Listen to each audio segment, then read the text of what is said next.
Everything in this universe has a beginning. The Big Bang. The formation of nebular matter into stars and planets. The first collections of amino acids in the Earth's oceans. The first creatures to leave them. The first mammals. The first primates that walked upright. The first religion. The first printing press.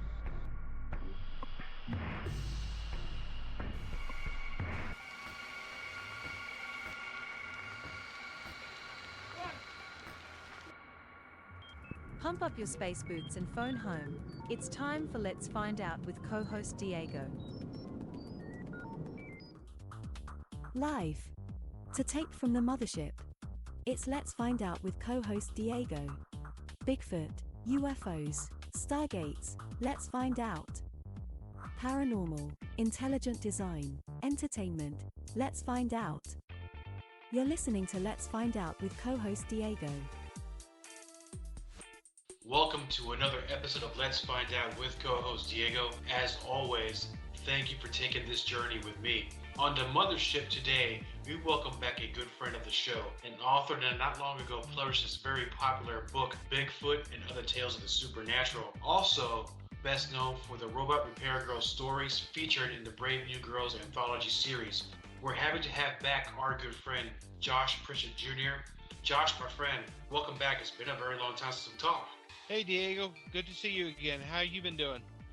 I'm good, man. Rolling around with the mothership now is doing its thing. And last time we had you on, it was on the old show, but now with the new show we have on here, I was telling you earlier, we re-released the episode from last year because I think it's important to give light to what I think are people who are doing very important work and write very good books. And then the first thing I thought about is, I got to get a hold of you again and bring you back. Oh well, I'm really glad. I'm glad you're doing well, and I'm glad to be back and talk about a little bit of what's been going on since we last talked. And you saying that was back in spring. That was just after my first convention here in over in Stanton with the Bigfoot conference over there. We did very well there, and I was just at Farpoint in Maryland. Hunt Valley, Maryland, about 3 weeks ago, and we sold a bunch of copies of the book then. And I'm currently working on a couple other projects. I'm very excited to talk about those projects because actually it was it was in 2022.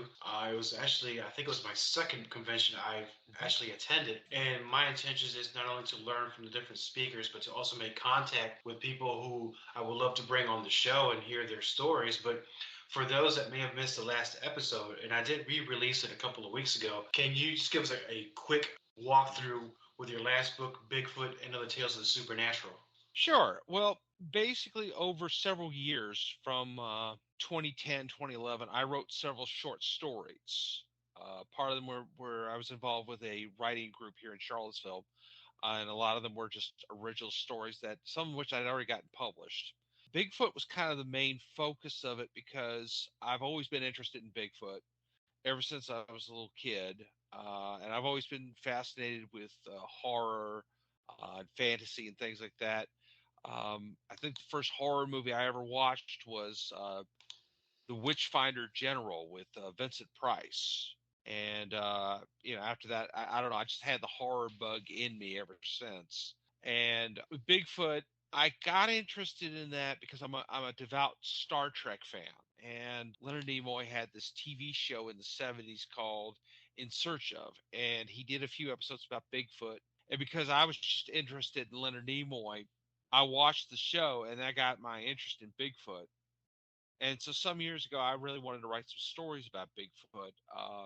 It takes me a little while, though, to write Bigfoot because, see, some people, and I've noticed this, I don't know how many horror movies you might keep up with. There are a few horror movies, few low-budget films. Probably the best one, I think, is called Willow Creek. It's a movie that former comedian Bobcat Goldthwait directed. I guess it's been 4 or 5 years now that came out. It's on Amazon, Shudder, I think. And the basic premise, it's a found footage horror movie like the Blair Witch Project. And basically about these two people who go hiking near Willow Creek where the Patterson Gimli film was shot in 1968, and well, I don't want to give anything away. Just go see the movies. It's terrific film, and there are a few others. Some of them are good, some of them are bad. But knew I wanted to do a story about Bigfoot, but I have these hard, fast rules when I do a Bigfoot story. I don't want it to be a substitute for Jason, Friday the 13th. I like the Friday the 13th movies just fine. And if Blumhouse called me up tomorrow and said, "Hey, would you like to help write this screenplay for a Jason movie?" I'd be sure. Yeah, I'd love to. But I don't want to write a story where Bigfoot is just a substitute for Jason. Okay, I want Bigfoot is kind of his own thing in my mind. And in addition to the Bigfoot stories, there were several other stories I wrote. Like first story I ever got published called Wrappings, which is this story about two guys discussing.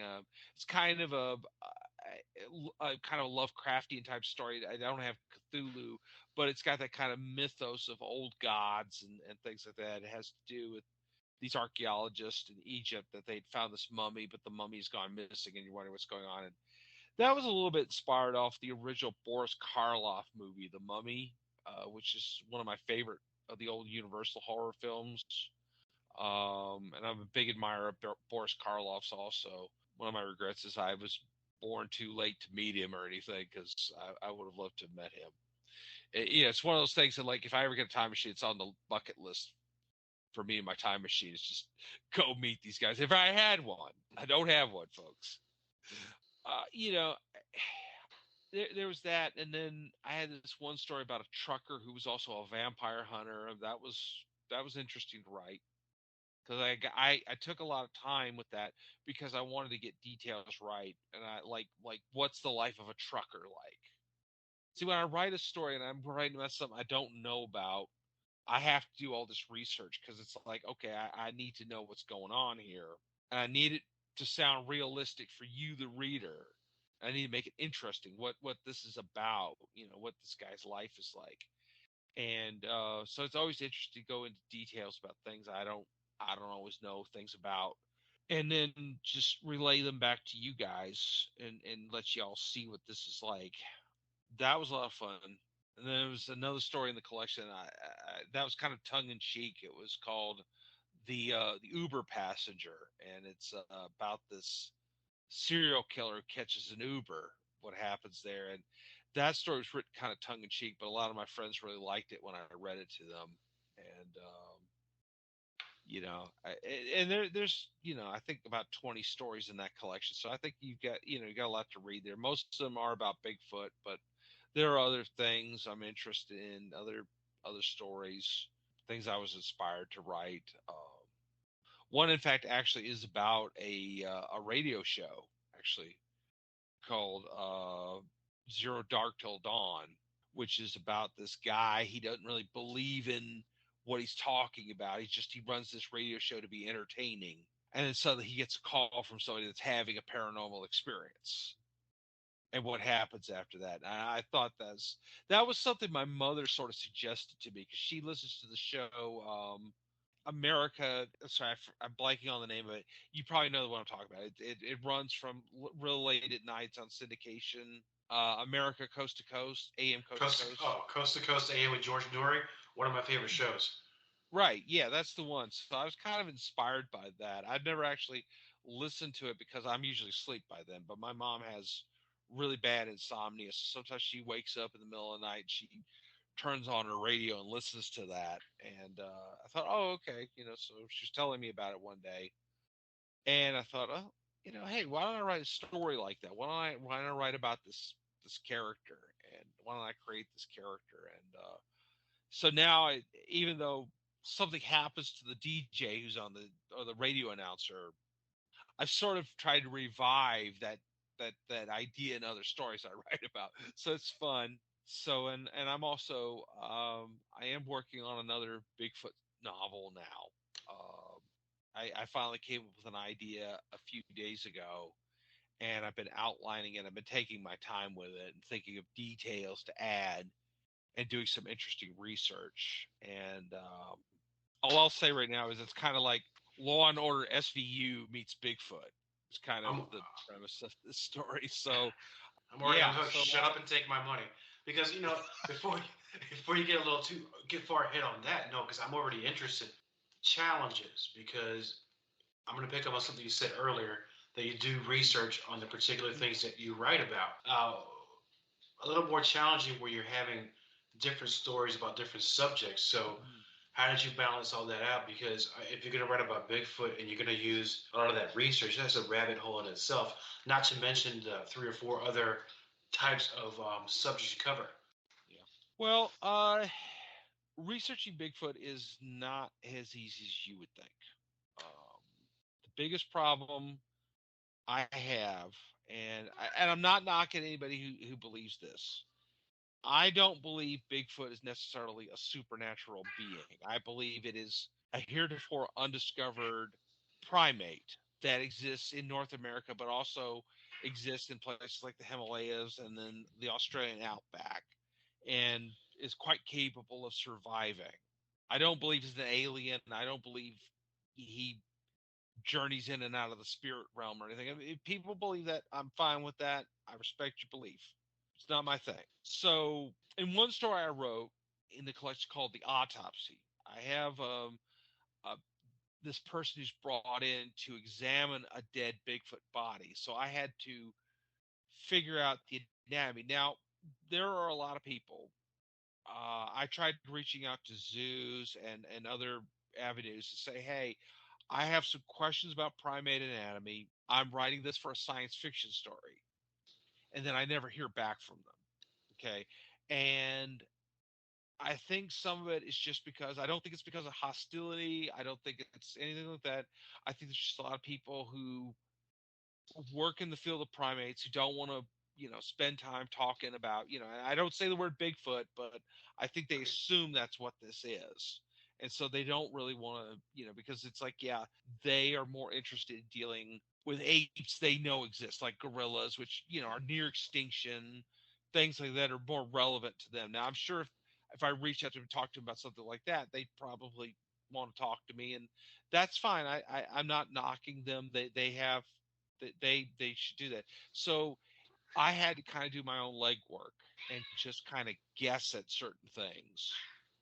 And at least it made me smarter. I know no more now about gorilla anatomy, having written the story a few years ago, than I did when I started out. So, I understand some of the key differences. I don't really understand all of the science that would be involved, but I was able to kind of guess at certain things. Um, I would love to, if sometime a primatologist read that story and said, "Well, this is what you probably got right." So of course I'm doing that again in this other story, where I'm describing things, and I'm a little bit inspired by the podcast Wild Things. I don't know if you've heard of that. It's a show hosted by a cousin of Grover Krantz, the famous anthropologist who spent much of his career trying to prove the existence of Bigfoot.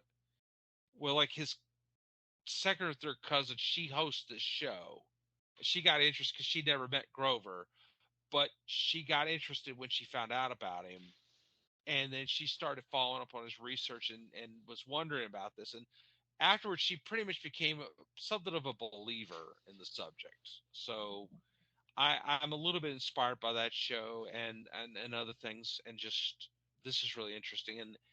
And there's a couple other things I'm working on. You mentioned Robot Repair Girl, and Yes. I very much enjoyed that. It's always been something I've really enjoyed.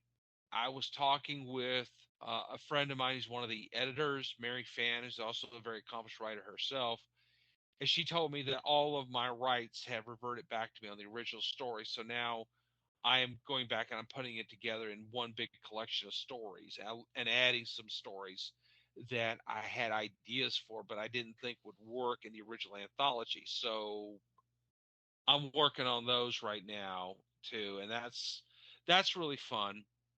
And I have another character I'm working on now for the Brave New Girls Anthology, which we could talk about that before we. Do you want to go ahead and talk about? Should we talk about that now? Oh, we can actually. What comes to mind is I know that you spent so much time working on the prior book. How do you make that mental shift from go into the supernatural, and then now you go into like a sci-fi. Because, and I know we're jumping ahead, but I know that there's a new story that's going to be included in the newest edition of Brave New Girls. So I guess let's just open that can now and talk about it. Okay, well, to kind of talk about the shift. Yeah. Um, when I was writing Madison Brown, who's the real name of the robot repair girl, again, the research into the science was very important to me. Um, because the thing with Brave New Girls is you want to have, I think, with some of the stuff, it's about young girls, teenage girls doing science and engineering.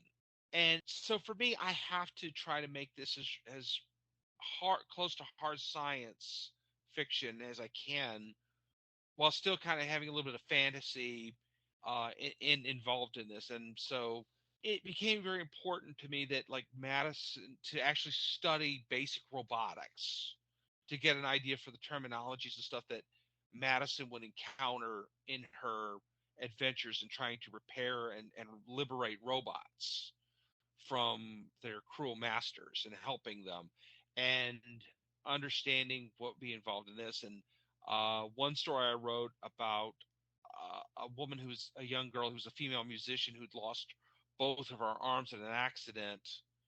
And she was a guitar player. And so her mother had bought her the best pair of cybernetic arms she could, but she couldn't make them work.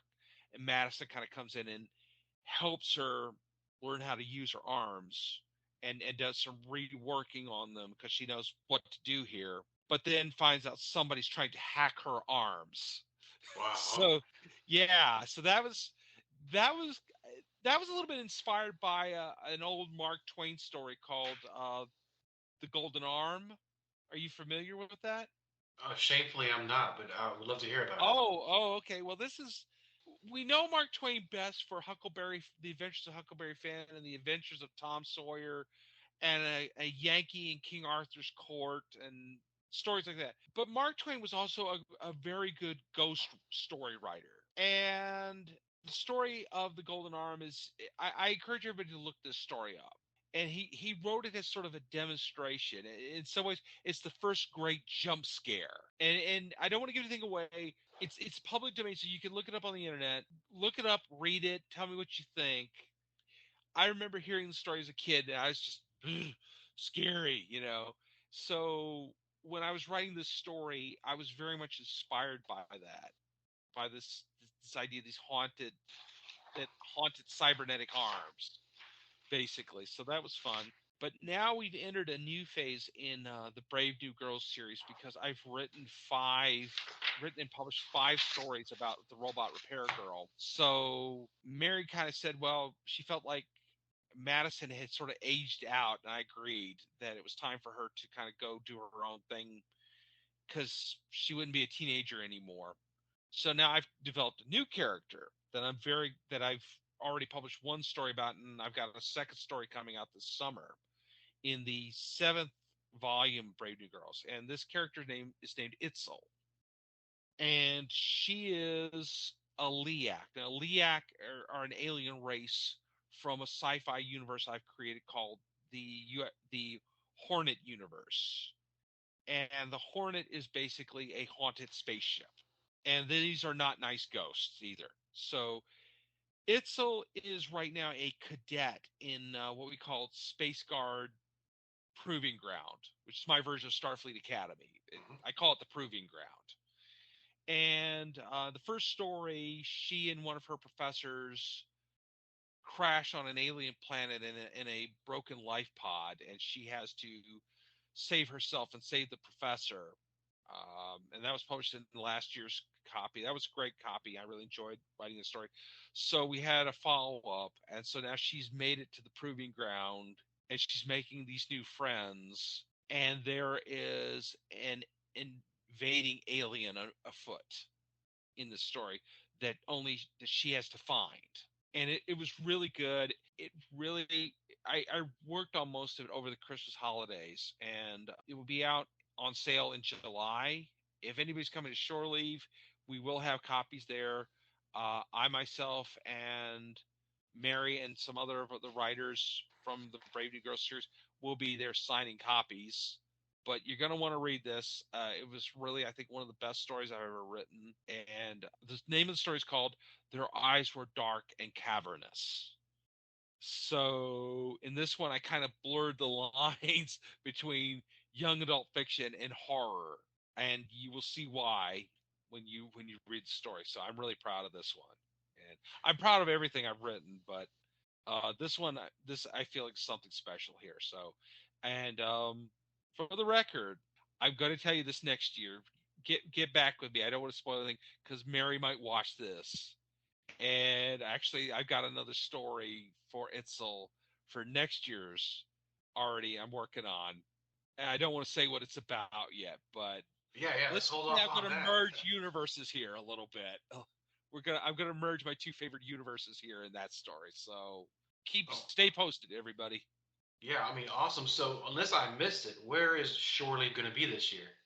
Oh, Shore Leave will be at Hunt Valley, Maryland, at the Delta Hotel Convention Center. It's going to be a really big convention this year. We will be having, well, in addition to myself, Robert Picardo of Star Trek Voyager, Robert Duncan McNeil, also Star Trek Voyager, and also the head writer and producer of the TV series Resident Alien on the Sci-Fi Channel. If you haven't seen that show, you really do need to watch that one. That is a great show. Ben Browder and Claudia Black from Farscape and Stargate SG-1 will be there.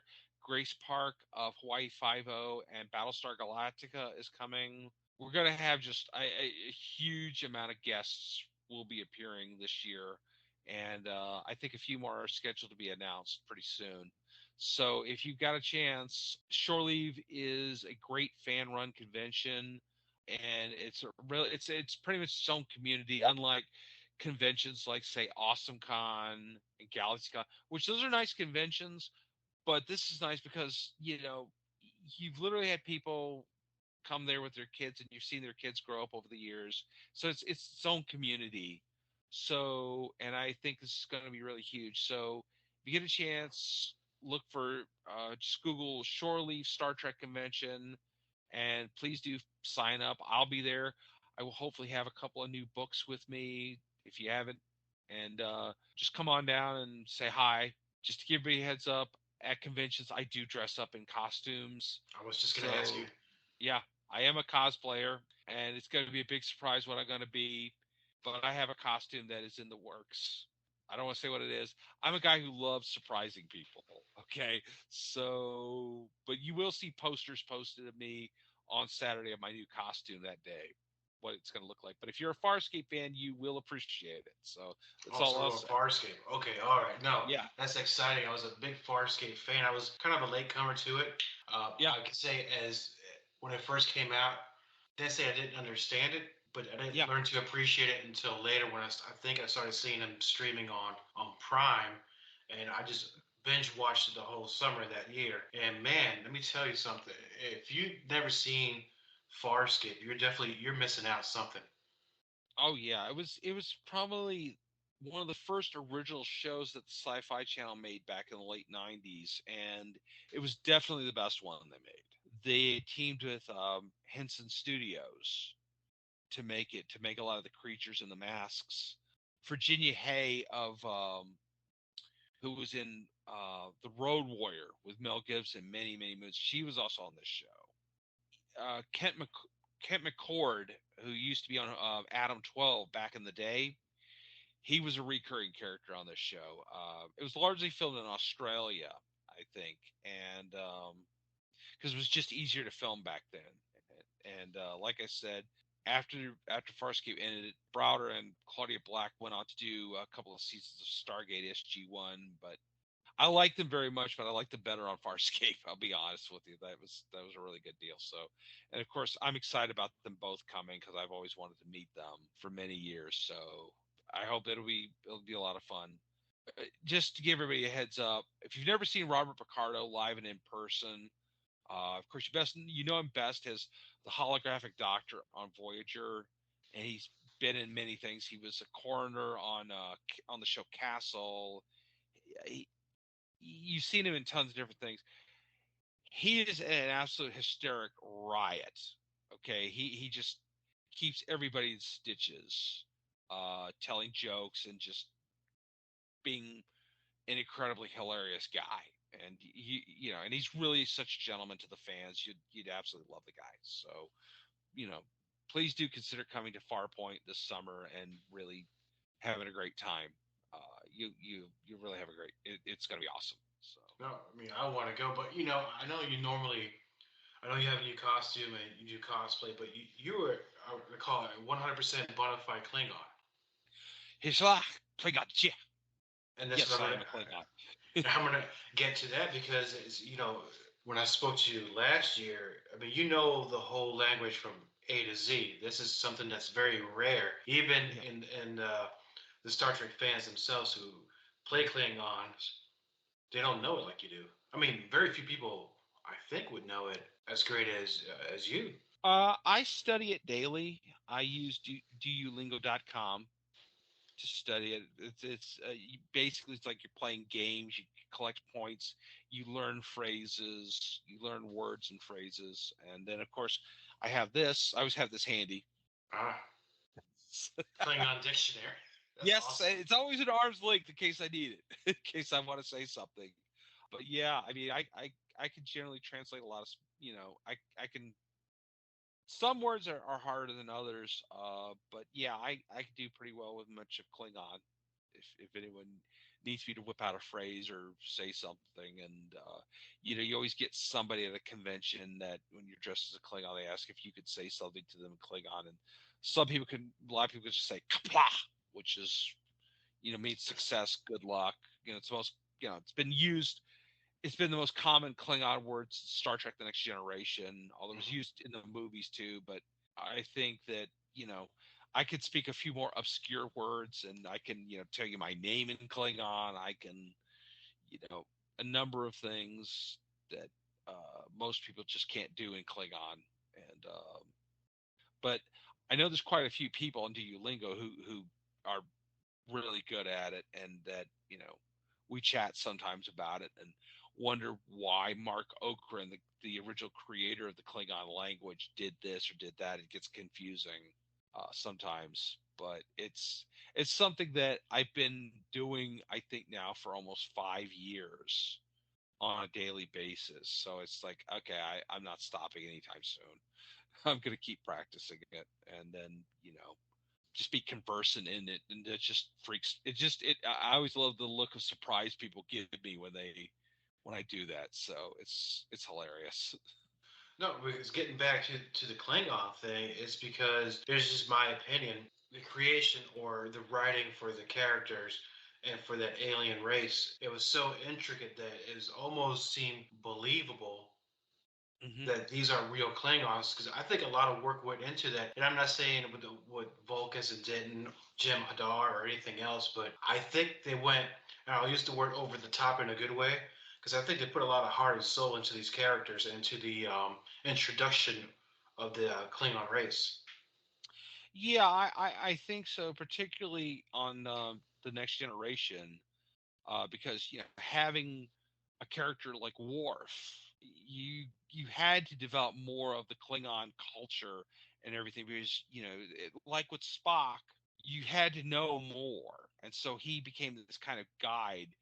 And the best way I describe Klingon culture is, okay, imagine you have a group of Vikings that learn Bushido, the Japanese way of the sword and honor. Okay.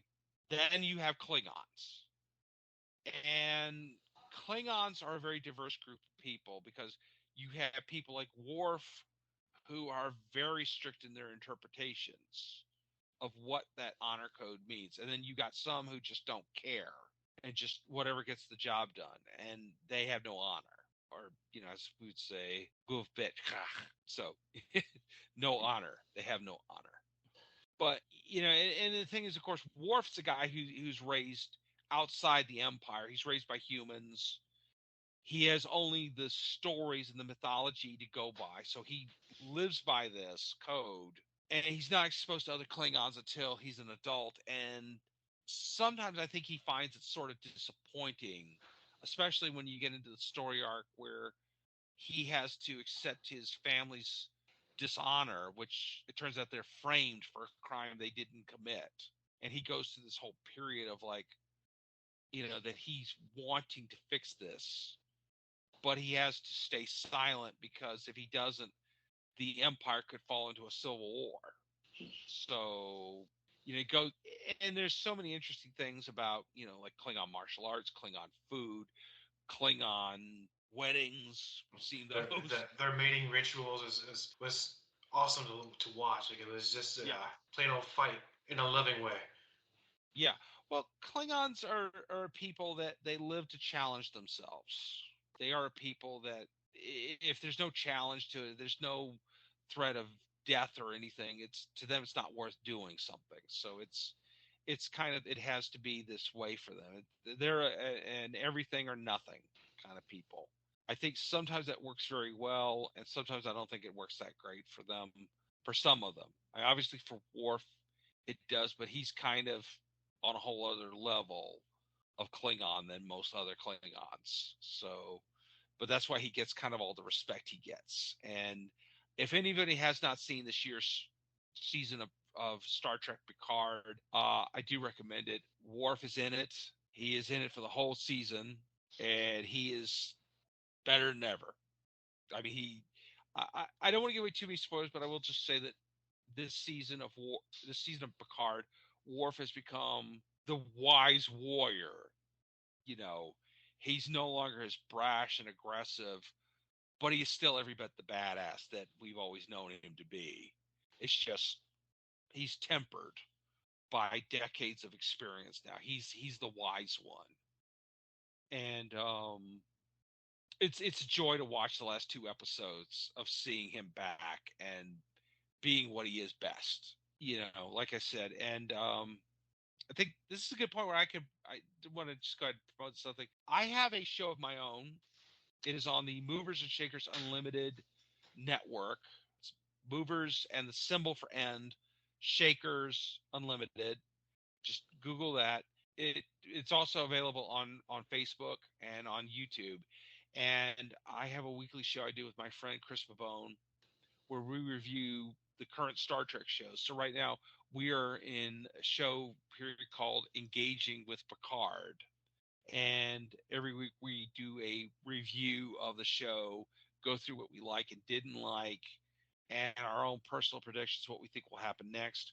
We do this for all the other current Star Trek shows like Prodigy, Lower Decks, Strange New Worlds, and Discovery. And we talk about things. Sometimes it's ranting and raving, and sometimes it's a real deep dive into various things we like to see. As a matter of fact, this past week's episode was directed by Jonathan Frakes, who, of course, best as Captain William Riker, but he's also best known as probably one of Star Trek's two best directors, the other one being Leonard Nimoy. But Jonathan directed this one, and it was very good. So if you haven't had a chance yet, please, after this show is over, please go watch Star Trek Picard, get caught up with that, and then come on over and look for our show on YouTube and Facebook, and I think you'll find it very entertaining. Well, I was going to ask you about that. Funny enough, because I enjoy Star Trek. Now, don't put me in a firing squad with most, because I was never really a fan of the original Star Trek. Even when I was watching it as older, it's fine for what it is. And I'm not going to make no judgments about it. As soon as I saw TNG, things started picking up for me. I love TNG. I love Voyager, DS9, and I'm one of those that I think the Scott Bakula and Enterprise, I think all of it was very well told. Now, I am not a Star Wars fan. I don't, that's fine. Okay. This is what I'm going to get to on this. I would be considered, let's say, a newbie. I can't watch a Star Wars film right now because I want to be lost in the sauce, brother. Okay. If I start watching Picard, am I going to be lost? Where would I be in the timeline after watching those other four? Okay. So I will explain. Picard takes place almost, roughly 20, 25 years after the Dominion War. Okay.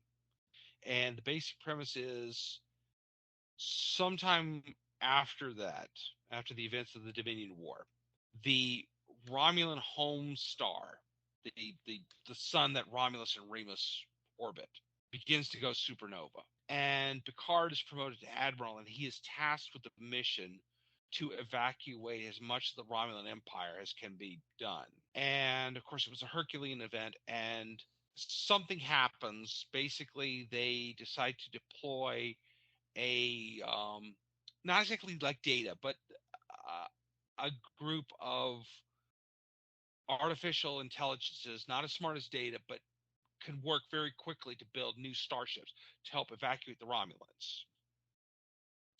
Something happens that these bots basically destroy Starfleet's ship production yard. For fans, you might remember this as Utopia Planitia on Mars. They destroy it, and so there's no further research done in artificial intelligence. And while they do manage to evacuate millions of Romulans, they're unable to save them all. And Picard, feeling angry and disappointed in Starfleet, leaves. He goes back to Chateau Picard with a couple of Romulan friends who've agreed to go work for him. And then he's called back because he finds out that somebody has developed new AIs based off of the work of Noonien Sung, Data's father. And someone is trying to kill these artificial intelligences. So Picard goes back into action to save them. So season 1 was okay. The ending was not that great. It went in a very bizarre direction. I didn't like. A lot of fans didn't like. Season 2 was. It started out okay. Q returns. Awesome. But they kind of messed up the story. It wasn't that great, but I'll leave you your own opinion. Third season, which is going to be the final season, it was originally supposed to go 5 years, but they had to cut it down by 2 because Patrick has a lot of other things he's working on, and so they were only going to do 5 seasons, but because of the pandemic, we lost 2 seasons. So this is going to be the final one, and this year the Next Generation cast is back, and they're rejoining with Picard because some old enemy is out for revenge against them, and they need to find out who it is. So I don't want to give anything away about who's who. I will just say that everybody's back or will be back as the season evolves. So please do check it out. I think you'll be very happy with it. Another Star Trek show I think you would really like, Diego, if you're a longtime Star Trek fan, is an animated show called Star Trek Lower Decks. It's kind of a comedy. It is created by Mike McManus of Rick and Morty fame. One of my favorite shows. And essentially, it is a Star Trek show written for Star Trek fans. There's a lot of these inside jokes, but it has really got the heart of Star Trek in it. So the characters are awesome. Basically, it centers around these 4 ensigns who are aboard a ship called a Cali class vessel. These are, it's California class, and all the ships in the class are named after different cities and towns and regions of California. And their job is, they're not supposed to be the ones actually discovering the planets. They just do what they call second contact, which is we follow up on what happened with the first contact and figure out what's going on here. So it's really hilarious. I think it's one of the best done Star Trek shows ever. I think you'd really enjoy it. It's 3 seasons in. Another great Star Trek show that's out right now is called Star Trek Prodigy. And again, this is an animated show. And this is about a group of young kids that were slaves on this planet who find a Federation starship called the Protostar. And they steal this ship. And it turns out that the ship has a holographic artificial intelligence based off of Admiral Catherine Janeway, and it is voiced by the great one herself, Miss Kate Mulgrew. I'm already hooked. And yeah, you got to see it. It's already had its first season. It's incredible. It's on Paramount Plus. The animation is great. John Noble of various TV shows such as Fringe and others plays the voice of the bad guy. It is a really great show. I don't want to give anything away, but I think you will really like. If you are a Star Trek fan, this is really a great show. It's got a lot of heart and soul to it. It's incredibly well done. So definitely watch that. And of course, I think the big one, even if you didn't like the original series, I think you'll like this. It's called Strange New Worlds, and this is the adventures of Captain Christopher Pike and a younger Mr. Spock aboard the Enterprise. But they've remade it so it looks more like modern tech. Okay, so it's got the same bridge layout as the original show, but it looks. If Gene Roddenberry actually had the money and special effects for it in 1966, this is what it would have looked like. So you're gonna like that show too. I think if you're a Trekkie, that's a great show. So and it stars Anson Mount as Captain Pike. You may remember Anson for the show Hell on Wheels. I believe because I used to watch that. I think it was on AMC, was it not? Yes, it was. He was the lead character on that show. And then so basically, we're looking at it. It's a great time to be a Star Trek fan. If you are a Trekkie, yes, there's a lot of stuff out there for you. And hopefully there's a lot of petitions out there for more Star Trek programs, including shows that center around Worf, Seven of Nine, other characters like that. So if I'm sorry we went off on a tangent here, but I love talking Star Trek. It's my favorite subject, other than Bigfoot. But yeah, that's very important there because taking the totality of what we just talked about here in the Star Trek universe, it's just the tip of the iceberg with your show.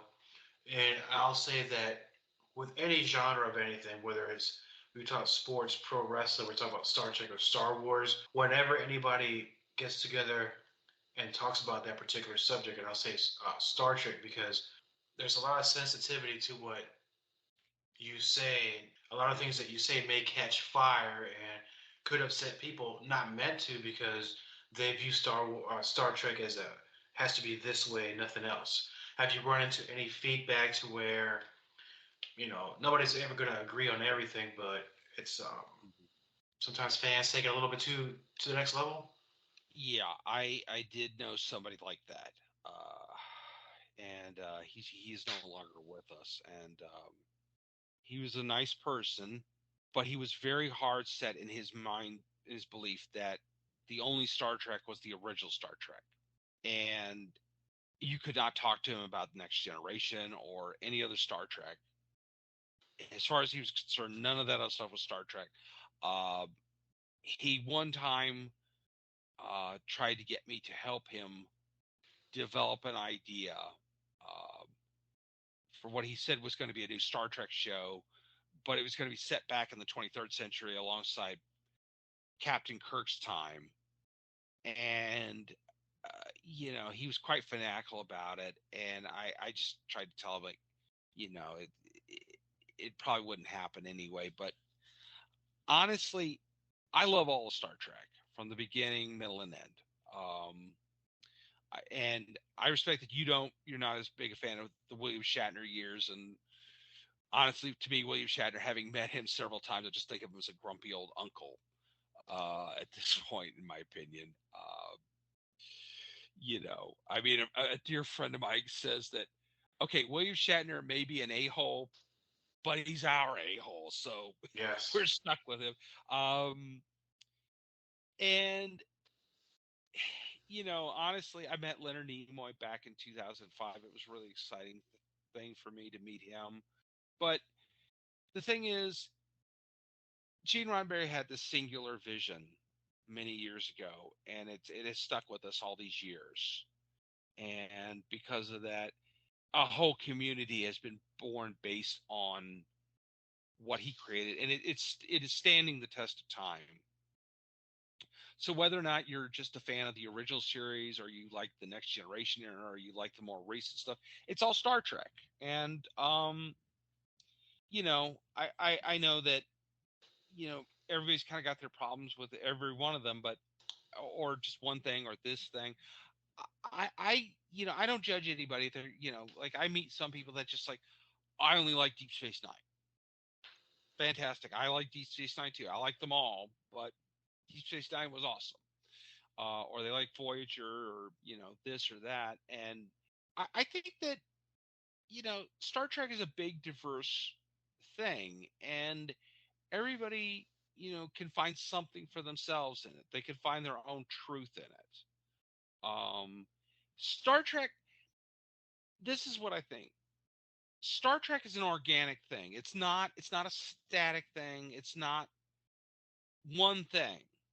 It's meant to grow, and it has grown over 56 years. And hopefully, Kalis willing, we will grow more over another 56 years. I believe that As will long as I happen. can draw breath, there will be Star Trek. Okay, in my opinion, I hope that there will be. As long as I'm still in the world, that there will still be Star Trek. There'll still be Star Trek conventions for me to go to and dress up in my Klingon costumes and talk, and go, gee, go back, let's gee Klingon horror, and, freak people out with all my Klingon wisdom and stuff on people. But you know it does exist, and it lives, and it is an absolute joy to, in my own small way, to be part of it. And it has kind of been one of the things that's inspired my life, my work, my friends. I've honestly met the best people in the world as a result of Star Trek. So, you No, that's awesome in itself. It's just like with me, I met some of the best people in the world doing a podcast, and you're talking about evolving and things lasting. So now you've gone from writer, now you have your own uh, show, your podcast, with your partner, talking about the Star Trek universe. So for those that may have missed it the first time, where can they listen to this? It's mostly a video streaming thing, so you can catch us on YouTube. Just kind of go there and look for either Movers and Shakers Unlimited on your search engine on YouTube, and it will pull up things from my friend Brandon Troy, who's the head of Movers and Shakers. It'll pull up his show. It will also lead you to our show. Again, right now we're calling it. Right now it's Engaging with Picard, but we also have shows where we cover Strange New Worlds, Discovery, Lower Decks. We call that one Low Down on Lower Decks, which we think is pretty funny. And we have one on Prodigy also. And if you want to go there, go to YouTube, look us up. And we just honestly, it's really unscripted, but we have a lot of fun talking about it. Sometimes we have guest hosts come on. We had one of the directors of one of the episodes of Discovery was on last year, and we had a lot of fun talking to him. And then we also talked to a lot of other people that are involved. We had Michael Jan Friedman, best-selling writer, who has written a lot of Star Trek books. We had him on the show a couple of times. We've had my friend Mary Fan on there, and other people that also delve into the fantasy and science fiction genre have come to talk with us, share their thoughts on it. But again, Star Trek is something I could talk about all night. It's my favorite thing to talk about.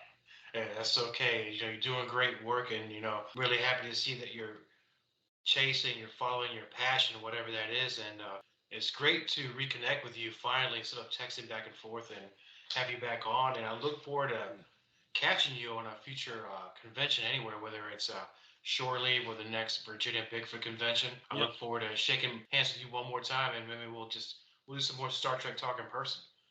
Yeah. Well, I was thinking of letting Daniel, the guy the gentleman who's the organizer for the Bigfoot conference. I was thinking of telling him, hey Daniel, I might be showing up in my Klingon costume.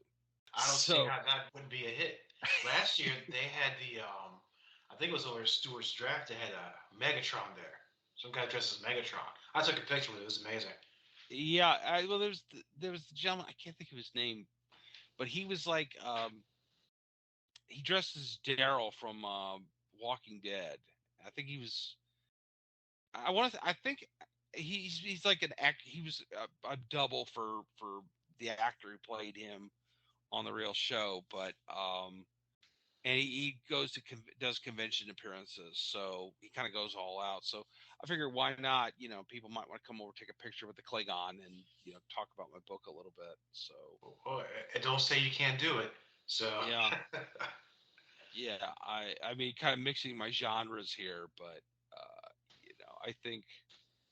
I think that there will be a few people that probably do like Star Trek and probably would be like, oh my gosh, wow, his costume's pretty amazing, and but yeah, I do have a lot of fun going to the with the meeting people at the Bigfoot conferences and talking to them, and we do very well on sales. So hopefully we'll keep doing. That's why I'm trying to get to work on this book, and the outlining is. I've been just going over a lot of details with it. So outlining is very important because that's your roadmap. With writing something like this. I know Stephen King can just sit down and knock these things out, but his brain works on a whole other level that I can only dream of mine working like that. So he's 100% supernatural. That's the only explanation I have. Yeah, I think there's something in the water up there in Bangor, Maine. I think. Just spray something on me. I need some creative juices myself. So when the new work comes out, I would love to have you back, and we could just go ahead and talk about that as well. Sure, definitely. And hopefully we'll have my collection of Robot Repair Girls stories done too. Like I said, I'm adding some more stories to it that I didn't think were that I could do, that I don't think really fit with the standards of Brave New Girls at the time, but I think would work now. So I'm gonna be working on those too. So hopefully I win Powerball tonight, and I can work on that stuff more full time. It's his day job thing, man. It's killing my buzz, man. You can't win if you don't play, my friend. That's what they say, right? No, true, yeah.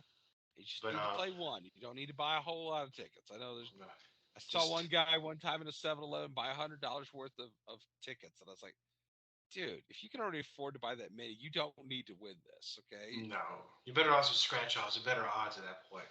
But my friend, thank you for coming back on. And when you release your new works, yeah, I'd love to bring you back, and then I know I'll see you sometime this year because I want to make my rounds and say hi to the folks, and you'll be the top of my list. Yeah. Oh, thank you, Diego. I really look forward to seeing you, man. You take care and be safe, and as we say, and live long and prosper, man. Absolutely. This has been another excellent episode of Let's Find Out with co-host Diego. Please check us out on all our social media pages, as well as our new YouTube channel. My friend Wendy Stevens will let the listeners know at the end of the show more about where you can listen and find out more about this show. And as always, thank you for taking this journey with me. Until next time, my friends. Thank you for listening to Let's Find Out with co-host Diego. We're on Spotify, Google Podcasts, TuneIn, Pocket Casts, and on Anchor. For more information about Let's Find Out with co-host Diego, please visit us on Facebook.com/co-host Diego, on Twitter at co-host_Diego, and on Instagram as co-host Diego. Copyright co-host Diego. All content for Let's Find Out is the property of co-host Diego and is served directly from our servers with no modification, redirects, or rehosting. All celebrity impersonators are paid performers. The impersonated celebrities do not endorse or promote any views or opinions expressed by our guests, co-host Diego, or Let's Find Out. The information shared on Let's Find Out is provided on an as-is basis with no guarantees of completeness, accuracy, usefulness, or timeliness.